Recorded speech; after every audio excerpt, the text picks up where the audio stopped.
तो चलो यार, आज बात करते हैं रामायण के एपिसोड नंबर 176 की। अब श्री राम कहते हैं कि रावण को इस युद्ध में बहुत ज्यादा क्षति पहुंची है और हो सकता है कि अब वो इस युद्ध को यहीं पर रोक दे। तो विभीषण कहते हैं कि रावण अपनी अंतिम सांसों तक भी इस युद्ध को नहीं रोकेगा। श्री राम कहते हैं कि पहल उनसे ही होगी, हम युद्ध के लिए पहला वार नहीं करेंगे। और दूसरी ओर मेघनाथ अपनी पत्नी सुलोचना से कहते हैं, तुम सहमी सहमी क्यों खड़ी हो सुलोचना? ना जाने तुम ऐसा क्या सोच रही हो तो तुम इतनी सहमी सहमी खड़ी हो।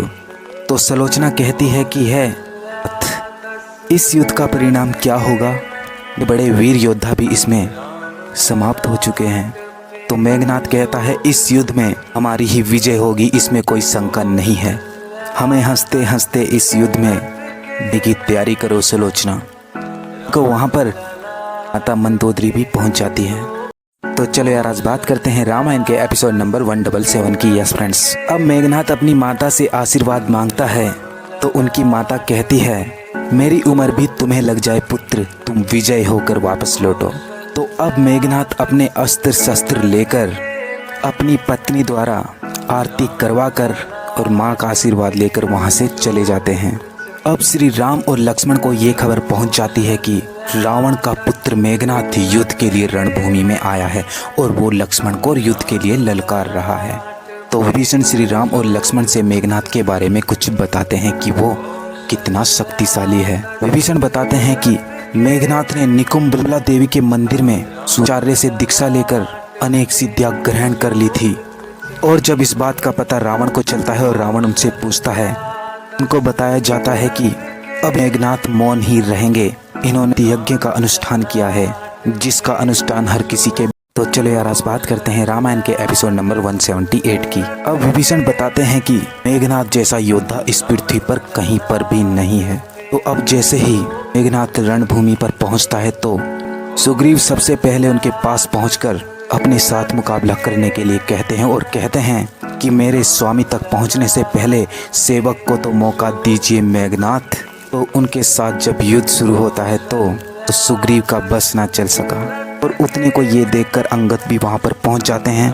तो मेघनाथ उन्हें पहचान जाते हैं और कहते हैं, अंगद तुम? तो वो एक ही झटके में नीचे फेंक देते हैं और उसके बाद कहते हैं कि जाओ, मैं तुम्हें छोड़ देता हूँ, तुम जाओ और लक्ष्मण से कहो मेघनाथ तुम्हें युद्ध के लिए ललकार रहा है।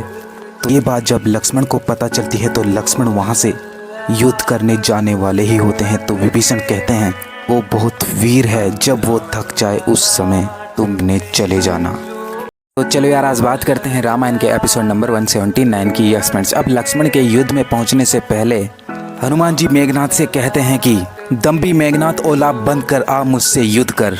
और बहुत बड़ी शिला उसकी तरफ फेंकते हैं, लेकिन मेघनाथ उस शिला को अपने बाण से वापस भेज देता है। और मेघनाथ कहता है कि राम और लक्ष्मण के बाण खत्म हो चुके हैं क्या, या वो मुझसे युद्ध करने में डर रहे हैं? तो उतने को लक्ष्मण जी वहां पर पहुंचते हैं और मेघनाथ से कहते हैं कि अब मैं तुमको भी तुम्हारे भाई अतिकाय के पास भेजता हूँ। दोनों के बीच बाणों की बरसात शुरू हो जाती है। यस, मेघनाथ अपने बाणों से वानर सेना को खत्म कर रहा था तो हनुमान जी अपनी गदा की शक्ति से बाण को रोक देते हैं।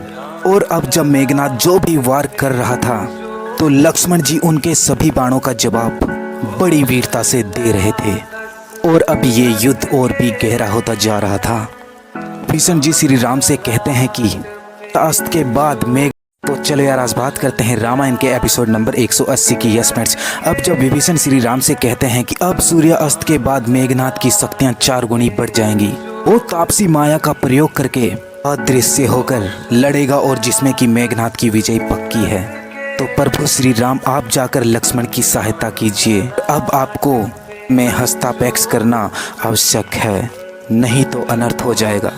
और अब जितने को श्री राम जी वहां पर पहुंचते हैं उतने को मेघनाथ श्री राम को देखकर ही अपने रथ समेत आकाश में उड़ते हैं और वहां जाकर अदृश्य हो जाते हैं। लक्ष्मण को लगता है कि को देखकर डर गए हैं, लेकिन श्री राम लक्ष्मण से कहते हैं कि ये इसकी माया है। मेघनाथ अदृश्य होकर वहां से बहुत ही शक्तिशाली अस्त्र नागपाश को श्री राम और लक्ष्मण के ऊपर छोड़ देता है। यस फ्रेंड्स, तो उसके बाद क्या होता है ये जानने के लिए मेरा नेक्स्ट एपिसोड जरूर देखना। Thank you.